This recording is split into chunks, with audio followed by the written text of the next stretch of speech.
Shall We Gather at the River, is dedicated to Bob Zuchegna, who sings a cappella on the Sunday morning program, Come Home to God. You can see him every Sunday at 9:30 a.m. and 5:30 p.m. on Channel 13. He's often asked me to come along and play a couple hymns with him, but so far I haven't been able to get around to it. The words I'm going to speak now are from Robert Lowry, who wrote the gospel song, Shall We Gather at the River. One afternoon in July 1864, when he was pastor at Hanson Place Baptist Church in Brooklyn, New York, the weather was oppressively hot, and he was lying on a lounge in a state of physical exhaustion. He began to wonder why the hymn writers had said so much about the river of death and so little about the pure water of life, clear as crystal, proceeding out of the throne of God and the Lamb.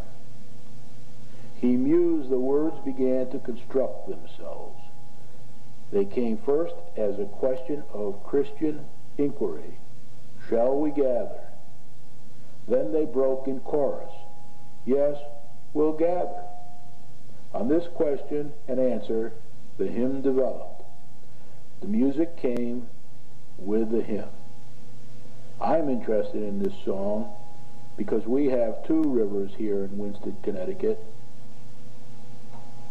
that helped make our town a success in the early days, the Mad River and the Still River, and helped to cause us a lot of problems in 1955 during the flood. We now are relying on these rivers to either help make us a success again, or they will make us a failure.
Hi everybody, it's a great old song.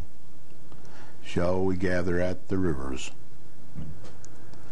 The original song was Shall we gather at the river? I always change it to say Shall we gather at the rivers, because we live between two rivers. I recently found my favorite harmonica, given to me by my son and granddaughter many years ago, probably 15 years ago. You have heard the old gospel song tonight as an introduction.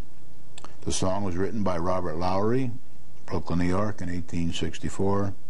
Tonight you have seen a picture of Robert Lowry, and you'll see from time to time a picture of the 7 selectmen and the town manager CEO at work.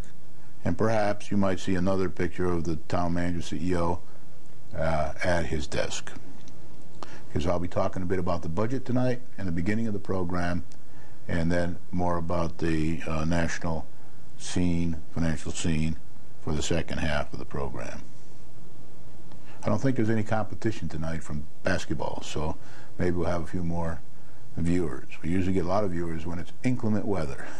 I don't know, it's not inclement today, but you never know. Get to know these 7 selectmen, as I always say, and let them know your thoughts in a professional manner. Don't just write letters to the newspaper and not sign your name. It's all right to write letters to the newspaper. Please try to sign your name in case anybody wants to get a hold of you to debate the issues. Try to do things as professionally as possible. We must all continue to remember that this is an election year. We have one every 2 years in Winston, unfortunately.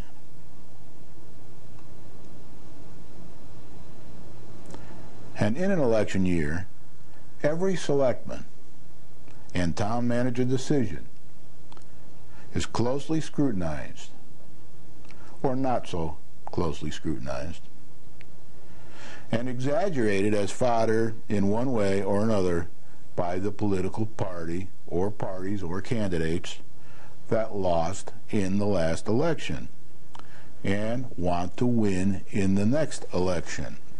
I'm going to now show you the agitator's normal distribution curve, which you can see here on the board.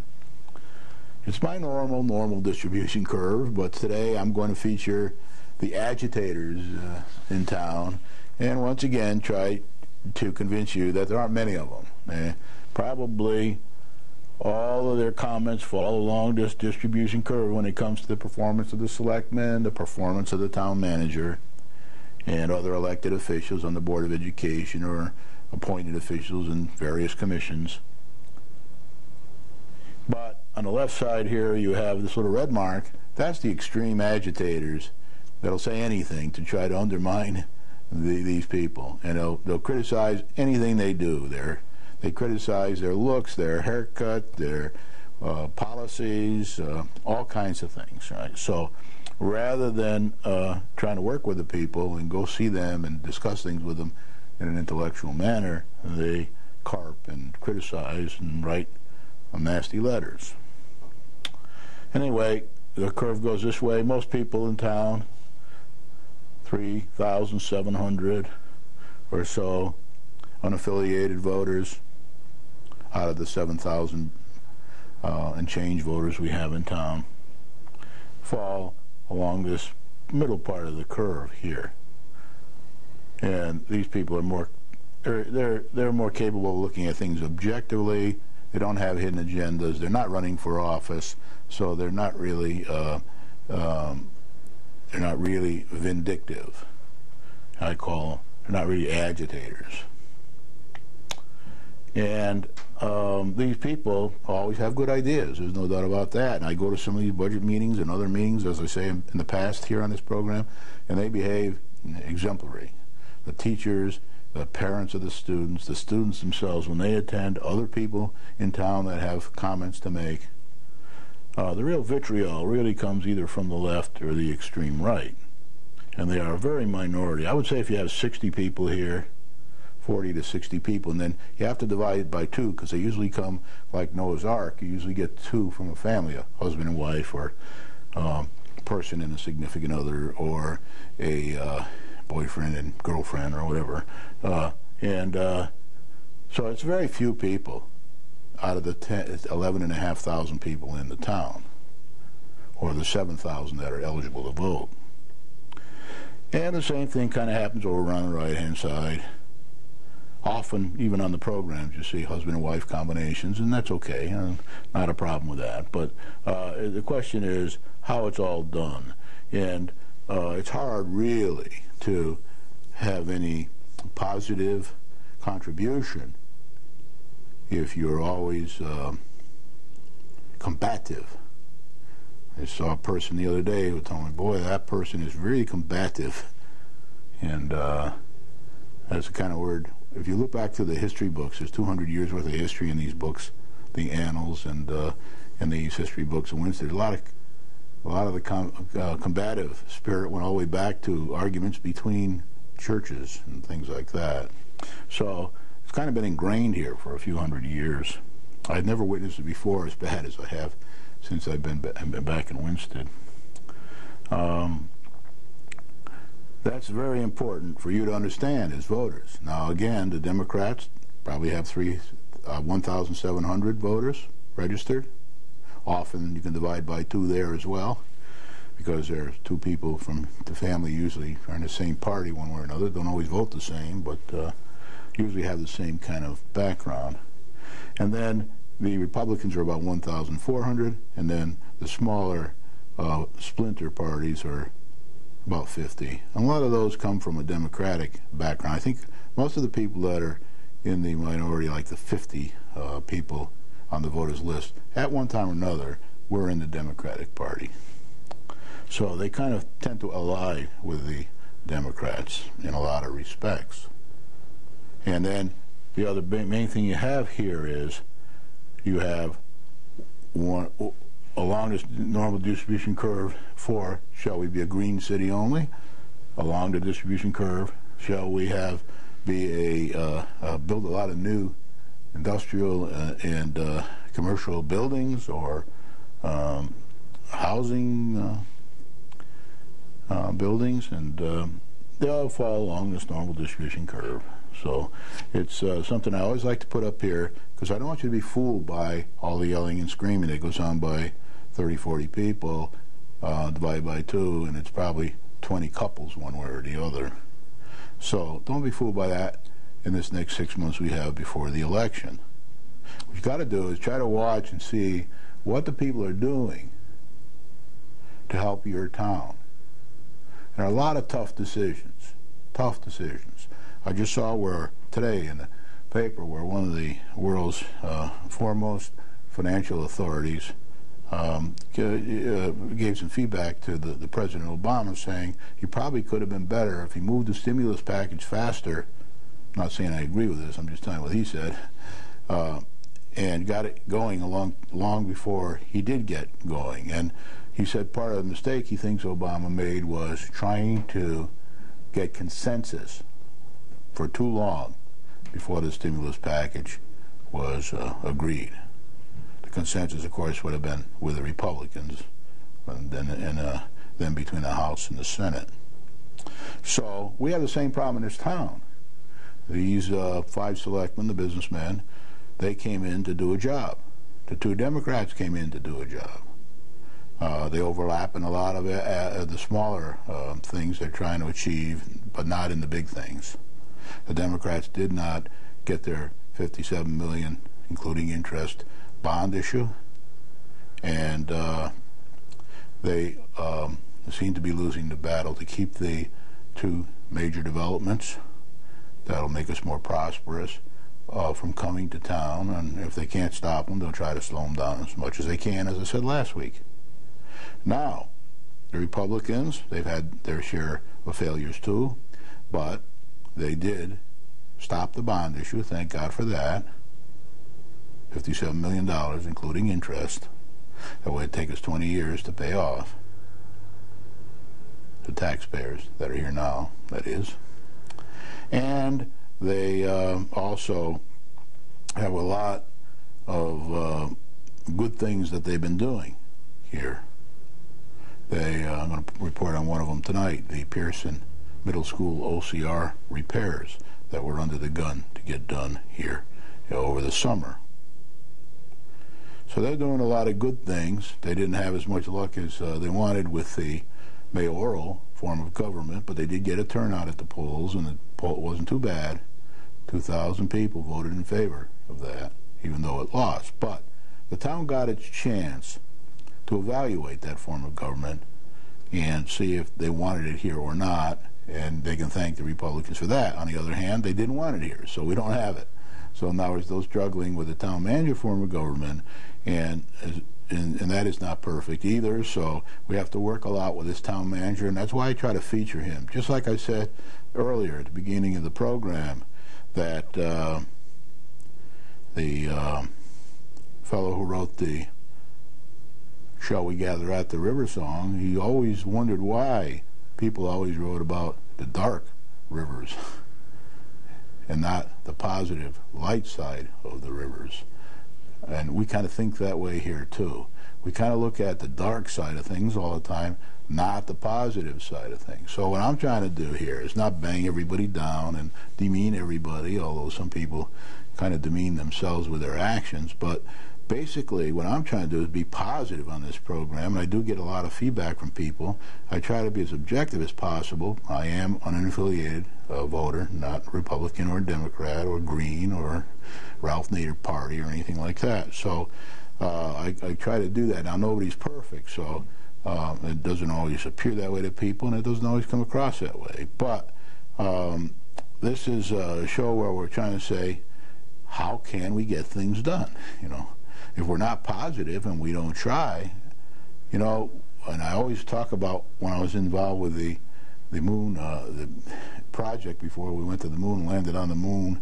I was involved on the West Coast in writing the software and and test hardware programs and things for that program. We never thought we were going to lose and not make it to the moon. The whole country knew one way or another we were going to make it to the moon in the 10 years that President Kennedy had set out for us. So we've got to be positive about things. We can't always say, you know, we're going to fail every time we try to do something. We've got to try to make everything happen. We all got to work together. And so whenever you hear all this negative stuff, providing it's done in what I would call a positive way, where people sit down and discuss things rather than throw bricks at each other and insult each other, then positive way, we'll get things done. And it'll take time. Won't get them done overnight. Remember, I did say that Tony Mishikowski, who was a 20-year representative, Democratic from Torrington, who's called now Mr. Route 8, he's called Mr. Lottery, because he spent 20 years on each of those projects trying to get them done. And I talked to him down in his home in Torrington. He still lives on Michigan Avenue. And he told me, Brian, it takes time. It takes time, 15 to 20 years. So I consider it a victory if we get these major developments in. It's been 5 or 6 years already, so we got another 10 to go probably before we get them in here. But getting them in here in 5 to 10 years is better than not having them at all, unless we come up with some viable alternative. And the one thing you don't hear from anybody is any viable alternatives for this revenue. All you hear about is more ways to spend the existing taxpayers' money. But nobody talks about how to get more revenue into this town. There are a few, the Republicans do. There are a couple of people on TV are always saying we got to do better with Main Street and some of the old buildings on Main Street. But that's about it, you know. So I know the EDC is trying like heck to get revenue into town, and other people are trying to get things into town for senior citizens and, you know, proper housing. We got about 200 on the waiting list here, and those are people that grew up in Winsted. Some of the people that are against the senior housing for Winsted, they didn't grow up here in Winsted. They don't have any relatives here that are senior citizens, and they came here to retire, and they have enough money to support themselves and to get decent housing. So we have to understand that everybody here has needs. Since, in my opinion, the town's main problem is still financial, as I reiterated again last week when I talked about the town problem, we are unable to fund the services, wants, and needs that we have not seemed to be able to afford in Winston since the flood of 1955. That's a long time, a long way ago. The world, national, and local economy have exacerbated the town's normal problem, and the selectmen are attempting a zero tax increase budget for the second straight year, in addition to having canceled the $57 million proposed bond package. Remember, over the last few weeks I've been saying we were going to, a year and a half ago, we were going to spend 10 million or so, including interest, on updating Pearson School, renovating Pearson School. And now, a year and a half later, the Board of Education is talking about tearing it down. I mean, closing it down, closing it down. That's not going to happen. I mean, it may happen over the next few years if the economy doesn't get any better, but it's a pretty well-known fact that all 4 schools in this town are underutilized. Doesn't make any sense whatsoever. So it has to be looked at from what I call an eagle or a hawk's eye, and you're down, and all 4 of the schools have to be looked at positively to see how we can make best use of the resource that we, the town, have. And we can't look at K-8 in isolation and Gilbert in isolation. I did see a good program on television, Channel 13, this week, where they were explaining the Gilbert School and how they're attacking their problems.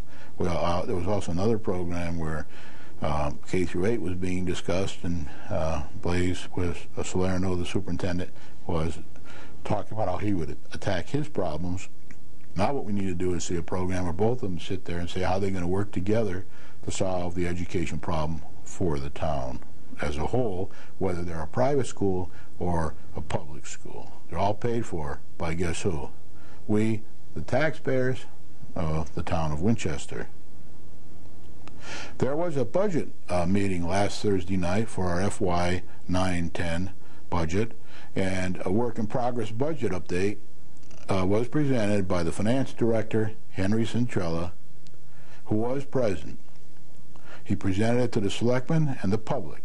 Only 2 or 3 members of the public attended, plus the newspaper reporters. I was one of those members. There were a couple of newspaper reporters there, so you could read about it in the newspapers. They have the information in either of the libraries in town in their collection of the old newspapers. The meeting was not video recorded, to the best of my knowledge, but a copy of the CD is available at the town clerk's office for a small fee if anybody wants to listen to what was said at the meeting. The minutes are also available on the internet or at the town clerk's office in town hall if she hasn't had a chance to get them up on the internet yet. It was an easy meeting for those that did their homework. Not everybody did their homework. Not everybody even understand what was going on, but they were all there, and they discussed it with the town manager beforehand. As usual, there were some slams against the town manager. Maybe some were warranted, maybe they weren't, but my view is that's not the place to do that. I've looked at a lot of meetings here over the last 6 years, and I've seen good ones and bad ones. They can't all be perfect. This is a tough time in the economy. It's a tough time in the town, and we don't even know really what we're going to get from the state at this particular point in time. And it's not easy to guess and then be wrong, because then you have to go out for another round of tax money from the people in town in the middle of the year.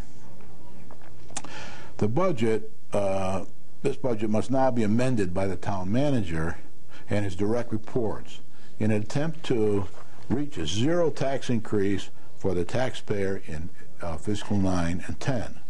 A meeting was supposed to be held by the selectmen with the town manager and finance director last night. I went to that meeting. There were 2 people there besides them, me and Jay Case, who was interested in the Pearson OCR project and other Pearson activities and other school activities. but not too much progress was achieved due to the finance director's recent illness. He was out ill for the last 3 or 4 days, or maybe even a few more. Didn't get a chance to do everything he was supposed to do with the town manager. So they promised he would be back today. The finance director did return again today and will work. I don't think he's feeling at his best. I don't think he's at his peak. He's come in, despite his own illness, to work with the town manager to prepare for a meeting on Monday, the 13th at 2:09 at 7 p.m. in the town hall. This is an attempt to finalize the fiscal 9-10 budget. Probably won't be finished on Monday night. An additional meeting next week may be needed to finalize the proposed budget, so it can be done by the 16th of April or so, in time to get it publicized, distributed for the May 4th annual town budget meeting. The budget must be ready by April 16, 2009 or so, to be presented and discussed at that May meeting. At the May meeting, annual town budget meeting, the budget can be reduced but not raised by those present. A town budget referendum will be set at the annual town budget meeting. Okay, now I want to talk about, I guess I go to the agenda. The agenda is very simple this evening. It's comments, I already made them, town budget, information, best I have available to me for the fiscal 9-10 budget update. And then, as I have the last few months, I'm going to go through what's happening with the President, Congress, the Fed, Treasury, state, and town financial progress. Is that kind of that simple for this week? First, I want to point out to you, I did this last year, I'll do it again this year. Every year, they have an annual Mad River Poetry Festival. Don't forget, there is an element in town that's trying to turn the town into an arts town, like a lot of old factory towns are doing. And the 13th annual Mad River Poet, this is just one of the contributions, I guess, but between the college and the town. The 13th annual Mad River Poetry Festival will be held on April 14th, 15th, 16th at 6:30 p.m. and 8 p.m. This will be down at the college in their auditorium down there. And there are people here from, several places in the world. This lady's from South Africa, this guy's from Connecticut, somebody here from Georgia, somebody from New York City. So there's a mixture of people. And if it's like it was last year, people can get up and read their own poetry that they've written. So if you want to go and do that, you can do it. Last 13 years has been a success. So last 12 years. This one I'm sure will be just as much a success. Pearson School OCR repairs.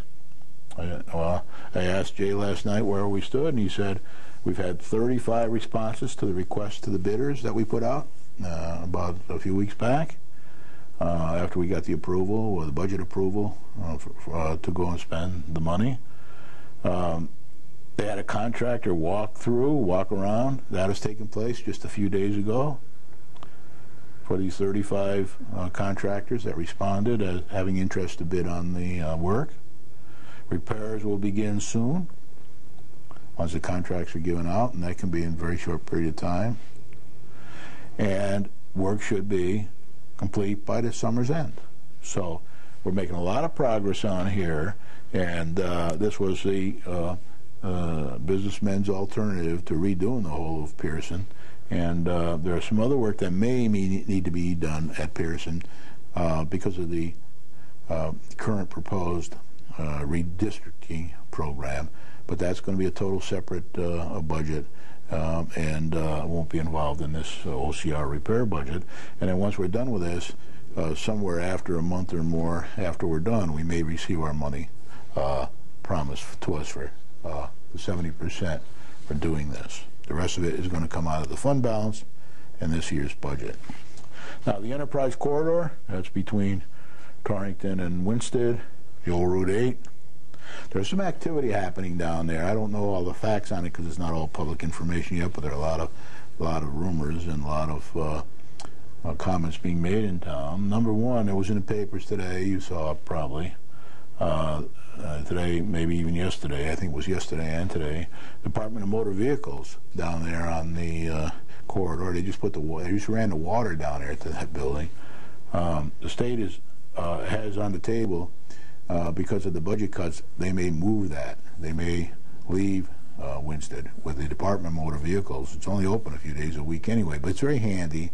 It's here in Winston. It brings people to Winston, and everybody likes it.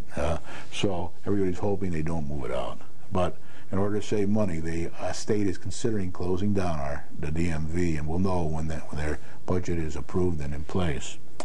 The other thing that's happening down the corridor is an occupied building. I can't say which one it is until it's officially announced, if it ever is. May soon be available, as some people may be moving out of the building to consolidate at a regional level the occupation they have there. So that might come up for availability. And then that's this one here. And then I call the next one Building B.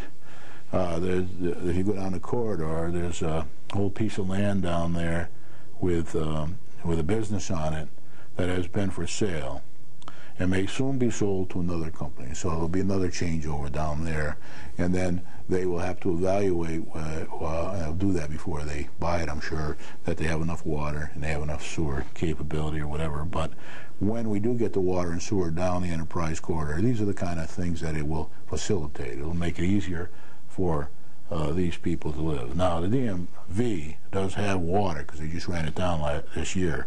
They don't have sewer yet, I'm pretty sure, down there.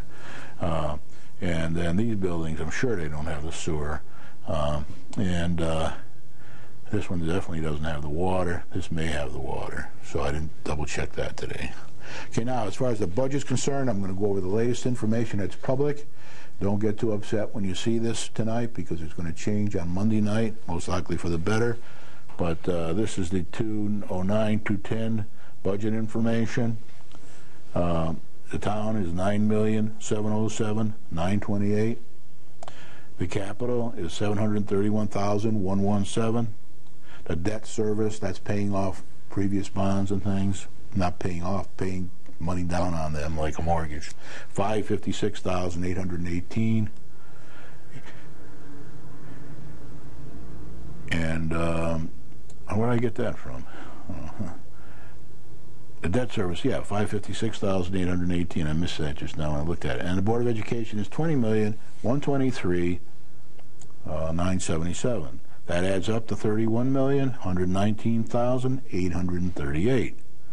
And the 2008-2009 fiscal year we're in right now, that budget is $31,619,262. And it comes out to be about $499,424 less for the latest fiscal 9-10 budget.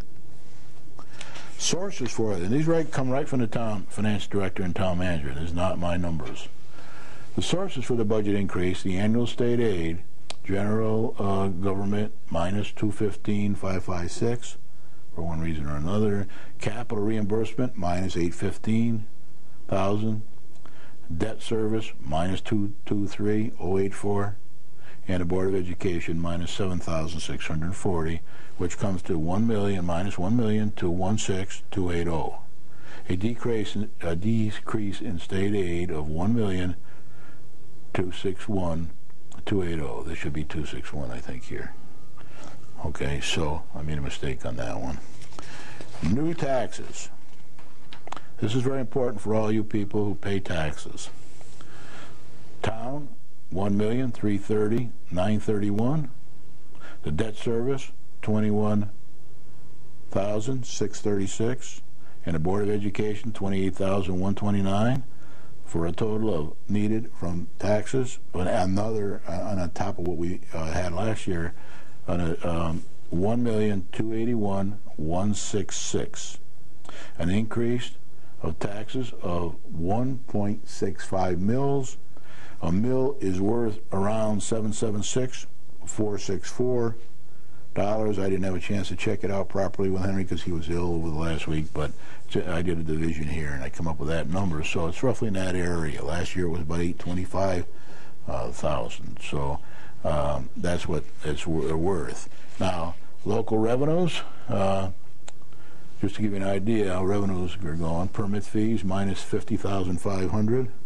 Town clerk, 45,000. Town clerk revenue. Investment income, 25,000. Other local revenues, 74,119. And a fund balance, minus 324,691. A decrease in total revenues of 519,310. And total sources for the budget decrease are minus 499,424. Now, the 209-210 budget, again, the finance director, April 2nd, 2009. Revenues, 28,838,621. Expenses, 1,119,838. Net needed from taxes, 1,281,166. And in 2008-2009, we received from taxes 19,801,775.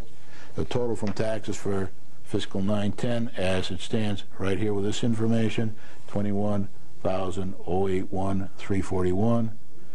And then there's some collection that we do, factors from the supplemental motor vehicles and things is another 392,113. So that the total net needed from taxes is 21,473,454. The mill rate estimate is 26.32 mills. The current mill rate is for 08 and 09 is 24.67, and that's a mill rate increase of 1.65.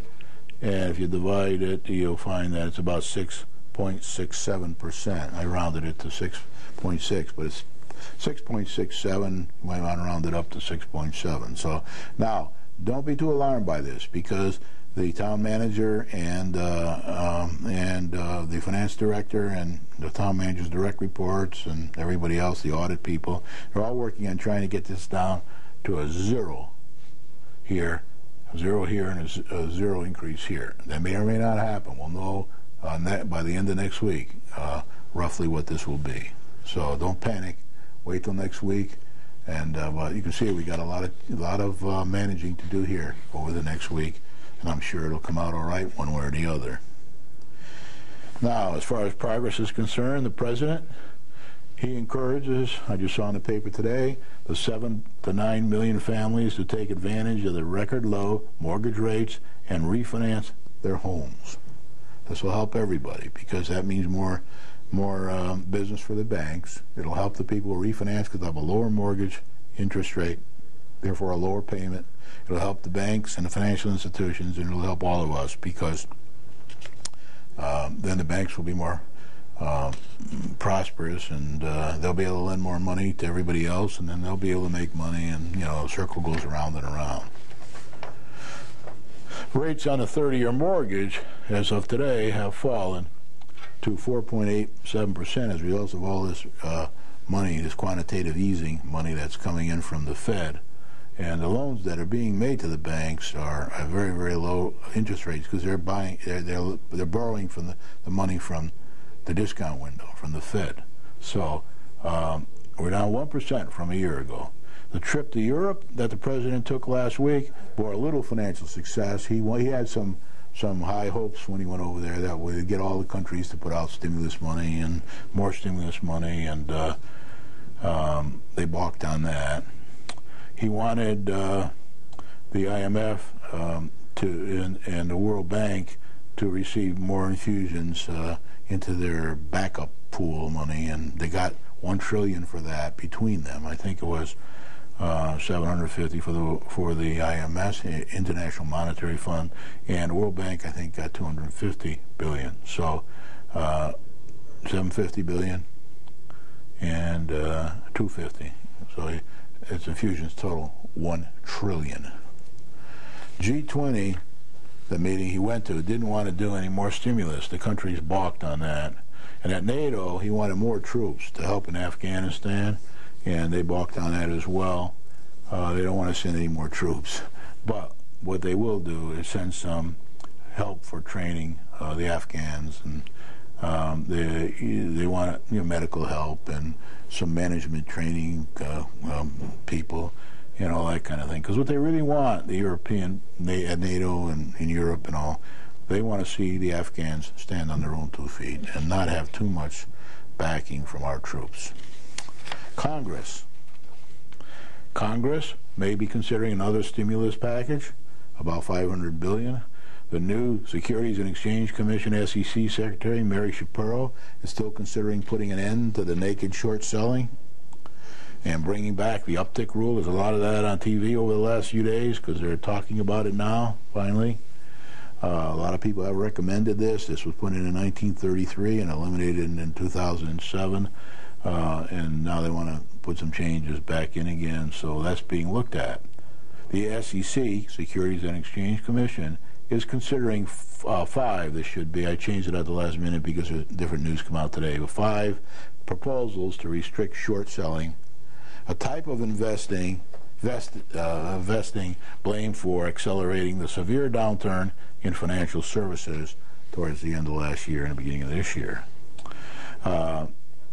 Number 1 option is restore the uptick rule, which allowed short sales. Short sales are a bet that a stock's price will fall only when the last sales price was higher than the previous price. The uptick rule was established in 1933 and abolished by the SEC in 2007 when deemed to be no longer necessary. The second thing they're considering is implementing a bid test.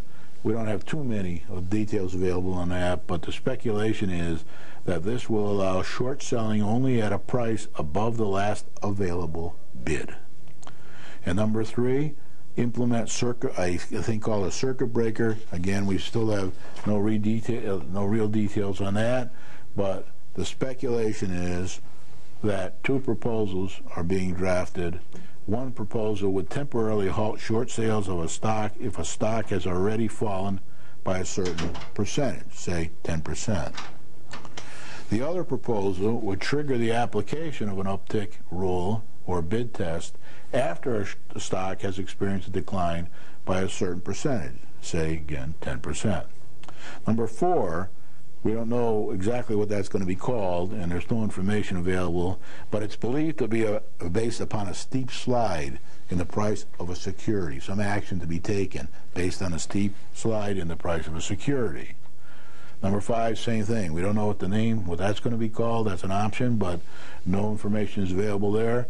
But it's also believed to be based upon a steep slide in the price of a security. So this will be a different thing, and they may not do both of them. They may do one or the other. Once we get the details, we'll know a bit more about that. The SEC could combine some of the proposals, but not all 5 could necessarily work together. Short sellers, needless to say, are unhappy about this, to say the least. They don't like this because they like to do the short selling, make money that way. There are other skeptics as well around the financial industry all over the world that have reservations about this whole uptick situation. Again, normal distribution curve, not everybody agrees it's a problem, not everybody agrees with the solutions, but they're making decisions now, and sooner or later we'll know about it. These proposals will take time to draft, obtain feedback, and agree and implement. We're talking about a few months here, I think, before that's all comes out in the wash. Congress is reviewing the $3.6 trillion budget proposal. Eventually, this may be pared down by about $500 billion at most, some think. The Fed's quantitative easing is still moving along. Money's being pumped into the economy by the Fed. Most people think it's doing some good. There's a need for new powers to allow the government to safely wind down huge firms. Everybody's talking about that now. We mentioned it last week. The Fed could boost its purchase of debt issued by or guaranteed by Fannie Mae and Freddie Mac, which we own now. We'll know about that pretty quickly. mortgage rates have fallen since the program was announced last year. Billions more are being pumped into the economy by the Fed. Later this month, the Fed will start providing up to $200 billion to spur lending for auto, education, credit card, and other consumer loans. I'll talk about that when they do it. Money will be lent to investors to buy up such debt. The program could generate up to $1 trillion of lending for businesses and households. The program will be expanded to include commercial real estate at a later date.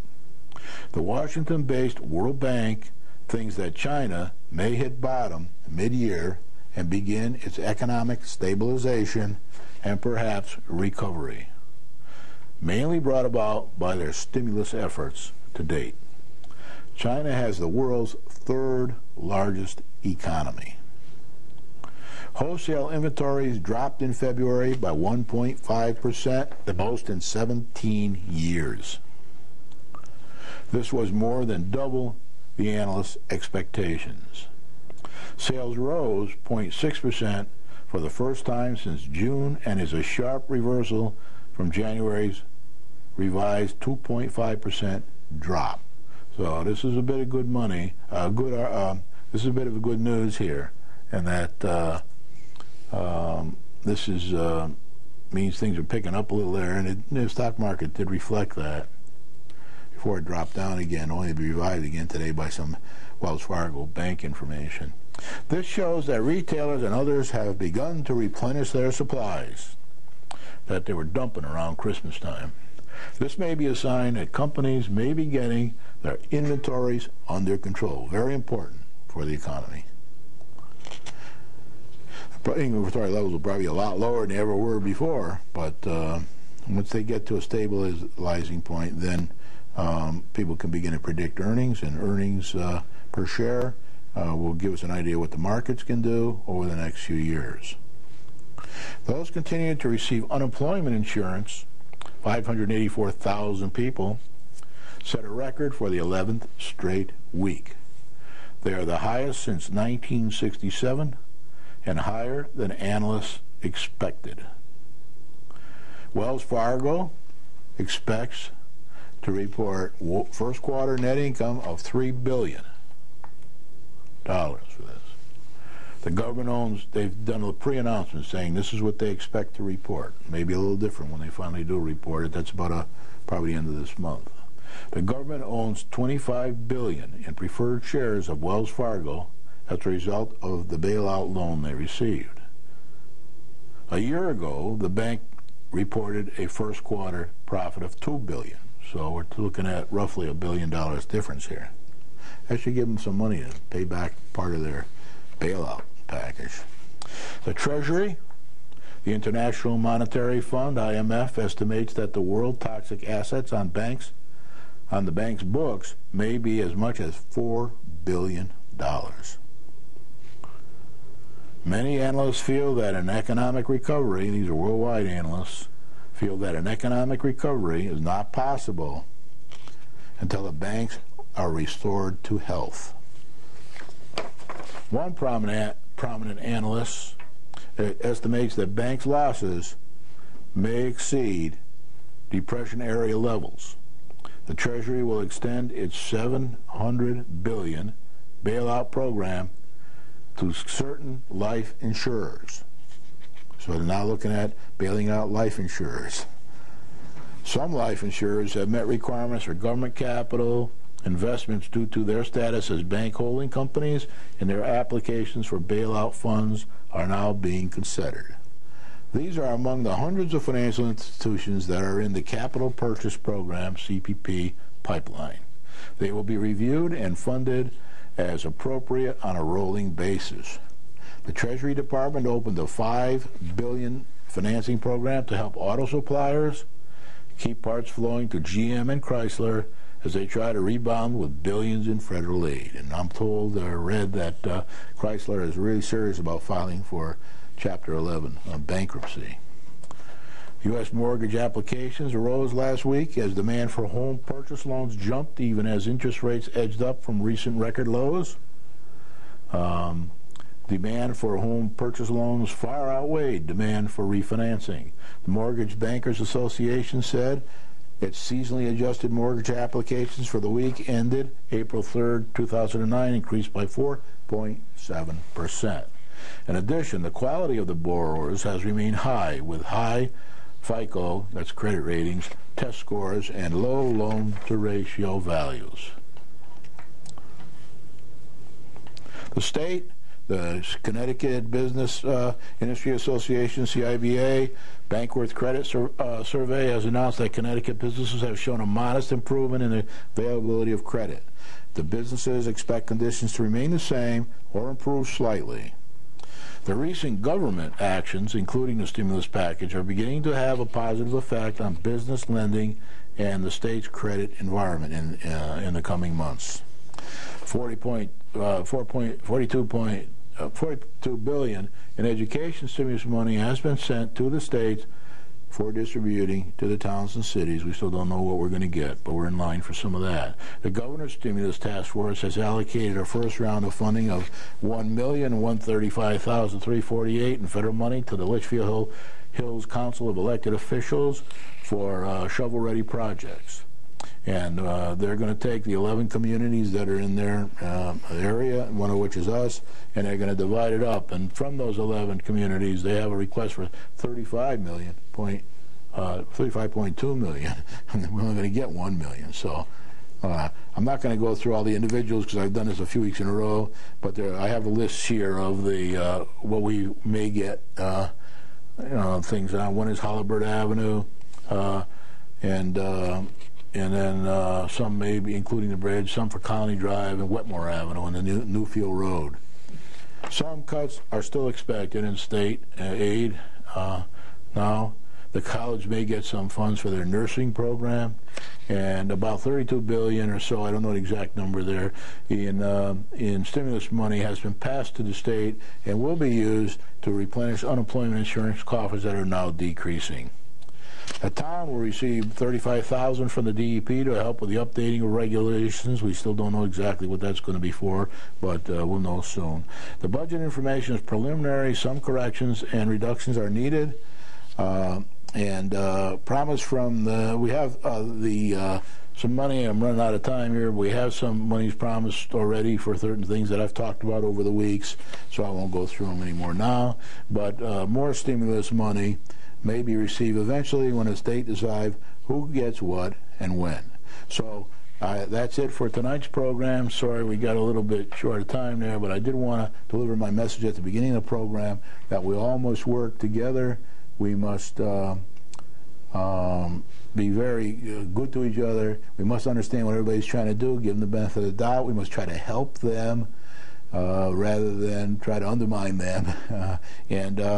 Getting an election change is not the best thing in these economic situations. We don't need a new town manager now, even though any town manager we get will never be perfect. We don't need new selectmen now. Let's get the same old 7 selectmen in there, and they'll do the best they can to get us through another 2 years, or maybe even 4 years if this thing carries out much longer. So with that, I'm now going to play my harmonica, a song that I learned when I was a child, and I can't remember the name of it. I've tried everywhere in the world to find out the name of it. Nobody knows it.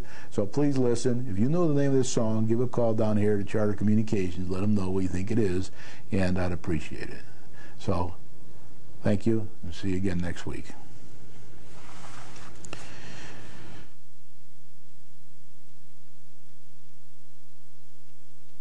When I was a young boy, I learned to play the harmonica. I was self-taught.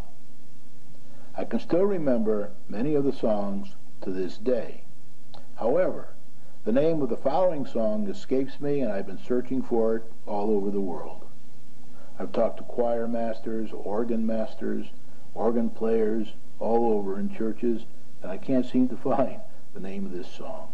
If you recognize the song and you can tell me the name, please call us at Charter Communications in Winston, Connecticut, and let them know what you think the name of this song is, and if you have any words, I'd like to see those too.